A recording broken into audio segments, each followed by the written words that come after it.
Welcome to PJ news. అసహాయులు నిస్సహాయులైన పేదవారికి అండగా ఉంటూ సమాజానికి కాపలాదారుడిగా ఉండేవాడే జర్నలిస్ట్. జన సమస్యల్ని తెలుసుకొని వాటిని ప్రభుత్వం దృష్టికి తీసుకువెళ్లే ప్రజావారధిగా నిలిచేవాడే జర్నలిస్ట్ అని ఎంతో గొప్పగా చెప్పుకుంటాం.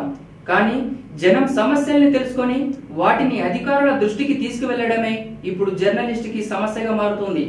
తన బిడ్డ శేఖర్ను పవిత్రమైన జర్నలిజం వృత్తిలోకి పంపించినందుకు కంట తడి పెట్టాల్సిన పరిస్థితి ఎదురైందని ఆ దళిత తండ్రి రామచంద్రయ్య వాపోతున్నాడు. జర్నలిజం పవిత్రమైన వృత్తి అని తన బిడ్డను జర్నలిజంలోకి పంపించారంటూ తను తాను రిపోర్టర్ శేఖర్ తండ్రి రామచంద్రయ్యగా పరిచయం చేసుకుంటున్న ఇతడు ఒక దళితుడు. పవిత్రమైన వృత్తి అని నా బిడ్డను జర్నలిజంలోకి పంపించాను. శేఖర్ తండ్రిని నేను రామచంద్రను. వ్యతిరేక వార్తలు రాశాడంటూ తన బిడ్డపై రాచకొండ కమిషనరేట్ పోలీసులు కక్షగట్టారని, శేఖర్ పై వనస్థలిపురం ఏసీపీ 5 అక్రమ కేసులు పెట్టి చిత్రహింసలకు గురి చేశారని వాపోయారు. దళితుణ్ణి వ్యతిరేక వార్తలు రాస్తావంటూ నా బిడ్డపై రాచకొండ కమిషనరేట్ పోలీసులు కక్ష కట్టిరు. శేఖర్ పై వనస్థలిపురం ఏసీపీ 5 అక్రమ కేసులు పెట్టారు, చిత్రహింసలకు గురి చేశారు.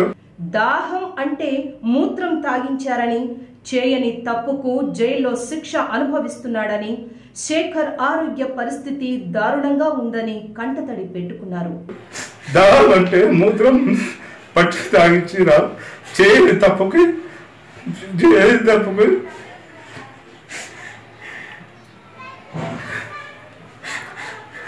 జైలు శిక్ష అనుభవించారు. శిక్ష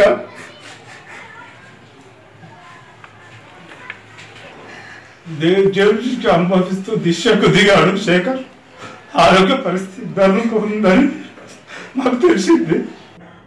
నా బిడ్డను కాపాడండి, నా బిడ్డ బయటికి వస్తే తెలంగాణ ప్రాంతం నుంచి వెళ్లిపోతాం అంటూ సభ్య సమాజం సిగ్గుతో తల దించుకునేలా చేతులు జోడించి కన్నీళ్లతో వేడుకున్నాడు ఆ నిరుపేద దళిత తండ్రి. నా బిడ్డను కాపాడండి, నా బిడ్డ బయటికి వస్తే తెలంగాణ ప్రాంతం నుంచి వేరే ప్రాంతానికి వెళ్ళిపోతానని మీ అందరికీ నమస్కారం తెలియజేసుకుంటున్నాను. రాచకొండ కమిషనరేట్ పరిధిలో శేఖర్ అనే జర్నలిస్టును తప్పుడు కేసులు పెట్టి చెల్లపల్లి జైలుకు తరలించారని తెలుస్తుంది. గత వారం రోజుల నుండి శేఖరు ఇంకా 2 జర్నలిస్టుల మీద, వీరికి దళితులు, వీరిపైన పోలీసులు అక్రమ కేసులు బనాయించి జైలుకు పంపించారు. శేఖర్ ఈరోజు చెల్లపల్లి జైల్లో నిరాహార దీక్ష చేస్తున్నారు. అతను చావు బతుకుల్లో ఉన్నాడనేది ఈరోజు తెలుస్తున్న విషయం. కాబట్టి దీని పట్ల ప్రభుత్వం వెంటనే స్పందించాలి. రాచకొండ కమిషనరేట్ పరిధిలో ఉన్నట్టు సిపి మీద యాక్షన్ తీసుకోవాలి. ఎందుకంటే గతంలో కూడా ఇదే వనస్థలిపురం పోలీస్ స్టేషన్లో అనవసరమైనటువంటి అక్రమమైన పద్ధతుల్లో కొందరి మీద కేసెస్ రిజిస్టర్ చేశారు. అదే ఇంతే కాకుండా ఈరోజు తెలంగాణ రాష్ట్రం మొత్తంలో పోలీసులు అతి ఉత్సాహము, ఓవర్ యాక్షను, ఎవరైతే బాధితులు ఉన్నారో ఆ బాధితుల మీద పోలీసులు చూపిస్తున్నారని కూడా తెలుస్తుంది. కాబట్టి ప్రభుత్వం వెంటనే స్పందించాలి. అదేవిధంగా వీళ్ళు చేస్తున్నటువంటి పోలీసులు చేస్తున్నటువంటి కొంతమంది పోలీసులు చేస్తున్న అరాచకత్వాలు ఏవైతే ఉన్నాయో అవి ప్రభుత్వానికి నష్టం చేసే పరిస్థితి తెస్తుంది. కానీ ఈరోజు పోలీసులు ఏదో అతి ఉత్సాహం, ఓవర్ యాక్షన్ చేసి ప్రభుత్వానికి సపోర్ట్గా ఉంటాయని ప్రభుత్వాలు ఎప్పుడు కూడా భావించకూడదు. ఎందుకంటే వీళ్ళు చేసే పనులు కానీ, ప్రవర్తన కానీ, వాళ్ళు ప్రజల పట్ల చూస్తున్నటువంటి విధానాలు కానీ ఇవన్నీ కూడా పాలకుల నెత్తి మీదనే పడుతుంది అనేది ఈ సందర్భంగా నేను తెలియజేస్తూ, వెంటనే శేఖర్కు జరిగినటువంటి అన్యాయాన్ని ప్రభుత్వం రెక్టిఫై చేయాలి. దీనికి బాధ్యులైనటువంటి పోలీసుల మీద కఠినమైన చర్యలు తీసుకోవాలి.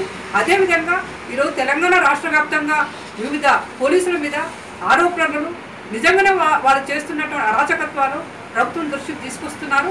ఆ అరాచకత్వాలకు పాల్పడినటువంటి పోలీసులు ఎంతటి వారైనా సరే ప్రభుత్వము చూసి చూడనట్టు ఉండకుండా వారిని కఠినంగా కూడా శిక్షిస్తే ఈరోజు తెలంగాణ రాష్ట్రం సంపాదించుకున్నందుకు తెలంగాణ రాష్ట్రానికి భద్రతనే వస్తుందే కానీ కొంతమంది పోలీసులకు ఏదో మెహర్బానీ కొరకు ప్రభుత్వాలు ఇట్లా ఒకవేళ తోడైతే మాత్రం ప్రభుత్వాలు చెడిపోతాయి అనేది కూడా ఈ శేఖర్ జరుగుతున్నట్టు అన్యాయం పట్ల నేను ఖండిస్తూ ఈ విషయాలు ప్రభుత్వాలు గమనించాలని కూడా మరొకసారి తెలియజేస్తూ శేఖర్ తల్లిదండ్రులకి రక్షణ కల్పించాలి.